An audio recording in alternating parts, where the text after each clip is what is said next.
Hello friends, welcome to Tube Affairs. तो आज इस वीडियो में बात करेंगे यूनियन बजट 2025-26। वीडियो थोड़ा लेट आ रहा है कुछ वजह से। तो इस वीडियो में बात करेंगे बजट से रिलेटेड जो इंपॉर्टेंट पॉइंट्स है, टर्म्स है, जो आपके एग्जाम्स के लिए इंपॉर्टेंट रहेंगे, करंट अफेयर्स के लिए, उसके बारे में हम बात करेंगे। Union budget 2025-26। तो इससे पहले तो काफ़ी कुछ सिमिलैरिटीज़ रही जो जुलाई में बजट आया था, क्योंकि जो न्यू गवर्नमेंट फॉर्म हुआ था उसके बाद बजट पेश होता है। तो जुलाई में जो बजट पेश हुआ था और इसमें जो बजट है, काफ़ी सारी सिमिलैरिटीज़ है। जो नया है, जो इसमें बताने लायक है, वो मैं आपको बताऊंगा क्या चीज़ ज़रूरी है आपके एग्ज़ाम पॉइंट ऑफ व्यू से। तो स्टार्ट करते हैं। तो बजट का जो 4 engine as per finance ministry जो रखा गया था, 4 engines of union budget development, किस पे था बेस्ड? एग्रीकल्चर पे, एमएसएमईज पे, इन्वेस्टमेंट पे और एक्सपोर्ट पे। तो ऐसा सवाल बन सकता है कि budget development was based on how many engines? 4 engines कौन कौन से? एग्रीकल्चर, और ऐसे ऑप्शंस भी आते हैं 4: agriculture, MSME, investment and exports. Budget estimate क्या था? The total receipt other than borrowings and the total expenditure are. तो जो टोटल रिसिप्ट्स जो रहा 34.96 लाख करोड़ का रहा, और टोटल एक्सपेंडिचर जो रहा, खर्च 50.65 लाख करोड़ का। फिजिकल डेफिसिट, फिजिकल डेफिसिट जो है वो है 4.4% जीडीपी का fiscal deficit. Gross market borrowings are estimated at 14.82 lakh crore. Net tax receipts are estimated at 23.37 lakh crore. इस पूरे पॉइंट में अभी तक सबसे इंपॉर्टेंट रहा ये चीज़, एग्रीकल्चर, एमएसएमई, इन्वेस्टमेंट, एक्सपोर्ट, और दूसरा सबसे इंपॉर्टेंट चीज़ फिजिकल डेफिसिट, ये रहा 4.4% ऑफ जीडीपी। अब हम बात करेंगे agriculture as the first engine of development.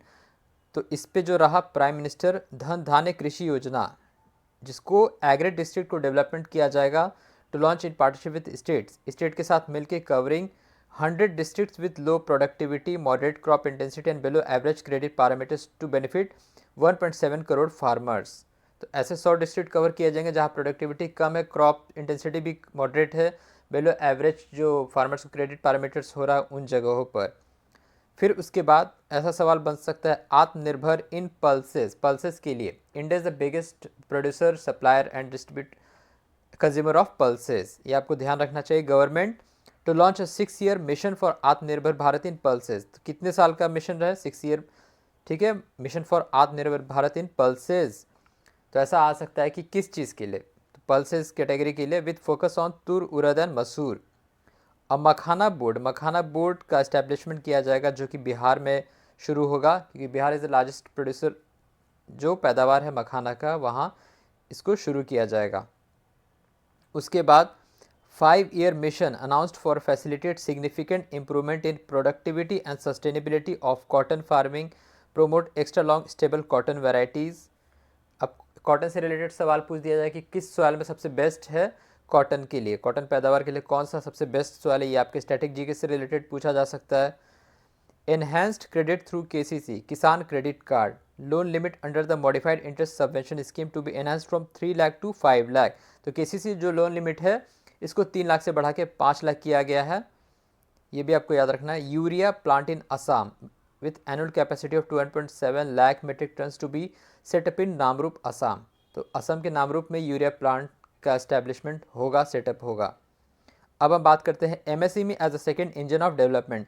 अब इसको, इस पॉइंट को बताने के पहले ये कहा जाएगा कि जो रिवाइज डेफिनेशन है एमएसएमई का, वो चेंज हुआ है, ठीक है। तो एमएसएमई में क्या क्या रहते हैं?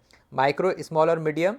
तो जो रिवाइज्ड हुआ वो क्या रहा है? इन्वेस्टमेंट 1 करोड़ से कम रहेगा और टर्नओवर 5 करोड़ से कम रहेगा, तो वो माइक्रो एंटरप्राइजेस आएगा। स्मॉल क्या रहेगा? 10 करोड़ से कम इन्वेस्टमेंट और टर्नओवर 50 करोड़ से कम, तब वो स्मॉल कह रहेगा। और मीडियम क्या रहेगा? 20 करोड़ से कम इन्वेस्टमेंट और टर्नओवर 100 करोड़ से कम, तो वो रहेगा मीडियम एंटरप्राइजेज, ठीक है। तो ये रिवाइज्ड आपको याद रखना है। इसमें अगर हम बात करें तो customize credit card with 5 lakh limit for micro enterprises registered on the Udyam portal. Udyam portal पर रजिस्ट्रेशन जो रहेगा उनके लिए 5 लाख लिमिट रहेगा। 10 lakh cards to be issued in the first year. उसके बाद a new fund of funds for startup with expanded scope and a fresh contribution of 1000 crore to be set up. तीसरा point है a new scheme of 5 lakh women scheduled caste and scheduled tribes first time entrepreneurs to provide term loan up to 2 crore in the next 5 year. तो इसकी घोषणा की गई। तीसरा अब हम बात करते हैं investment at the third engine of development investment 50,000 Atal tinkering labs to be set up in government school in the next 5 years. उसके बाद a centre of excellence in artificial intelligence for education to be set up with a total outlay of 500 crore. तो ये जो numbers हैं ये ज़्यादा important आपको याद रखना। PM Swanidhi scheme to be revamped with enhanced loans from banks, UPI linked credit cards with 30,000 limit and capacity building support. उसके बाद government to set up day care cancer centres in all district hospitals in the next 3 years. 200 centres in 25-26 में शुरू किए जाएंगे। ये था investment at the third engine of development. उसके बाद इसी का पार्ट है an urban challenge fund of 1 lakh crore announce to implement the proposal for cities as growth hubs, creative redevelopment of cities and water and sanitation, allocation of 1000 crore propose for 2025-26। Urban development के लिए 10,000 करोड़ का proposal announce किया गया। उसके बाद a maritime development fund with a corpus of 25,000 crore to be set up with the 49% contribution by the government and balance from ports and private sector। उसके बाद modified उड़ान स्कीम। उड़ान क्या है? उड़े देश का आम नागरिक, जो 2017 में शुरू हुआ था। Scheme announce to enhance the regional connectivity to 120 new destination. अलग अलग जगहों को कनेक्ट करने के लिए उड़ान स्कीम के तहत 20,000 crore to be allocated to implement private sector driven research development and innovation initiative. उसके बाद export as a fourth engine of development, a national framework to be formulated as guidance to states for promoting global capacity center in emerging tier 2 cities। ठीक है, tier 2 cities में इसको बढ़ावा देने के लिए। नेक्स्ट है the FDI limit for the insurance sector to be raise from 74 to 100%। यानी कि इंश्योरेंस में जो FDI है इसको बढ़ा के 74 से 100% किया जाएगा for those company which invest the entire premium in India. उसके बाद और भी जो इंपॉर्टेंट टर्म है जो आपको पता होगा कि सबसे ज़्यादा चर्चा में क्या रहा कि इनकम टैक्स का जो स्लैब रेट था वो बस आपको थोड़ा ध्यान में रखना है। No personal income tax payable up to income of 12 lakh, 12 lakh तक कोई इनकम टैक्स। तो इनकम टैक्स का ये जो आप देख रहे हैं इसको बस ध्यान रखना है कि इतने से इतना तक का जो कितना टैक्स लगेगा। जनरली ये पूछा नहीं जाता एग्जाम में, लेकिन जो बाकी पॉइंट डिस्कस किया गया वो ज़्यादा इंपॉर्टेंट है। उसके बाद the limit for tax deduction on interest for senior citizen doubled from the present ₹50,000 to 1 lakh. ठीक है, ये भी ध्यान रखना है। उसके बाद 36 life saving drugs and medicine fully exempted from basic custom duty, BCD से इसको हटा दिया गया है। Expenditure of major item sector, defence में सबसे ज़्यादा दिया गया, डिफेंस सेक्टर को 4,91,732 करोड़। रूरल डेवलपमेंट को सेकंड नंबर पे 2,66,817 करोड़ और तीसरे नंबर पे होम अफेयर्स को 2,33,211 करोड़। तो ये पूछा जा सकता है कि सबसे ज़्यादा किस सेक्टर को दिया गया, तो डिफेंस में सबसे ज़्यादा पैसा खर्च किया, उसके एलोकेट किया गया है।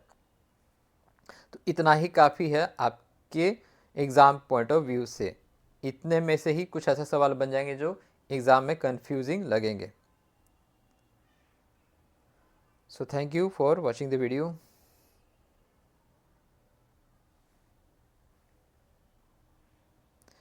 इसमें कुछ पॉइंट्स आपको कमेंट बॉक्स में ज़रूर ऐड कर दिया जाएंगे जो MSME से रिलेटेड वाला पॉइंट है और जो इनकम टैक्स स्लैब रेट का जो पॉइंट है। बस जितना भी आपको बताया गया वीडियो में उससे बाहर किसी एग्ज़ाम में पूछा नहीं जाएगा। ठीक है,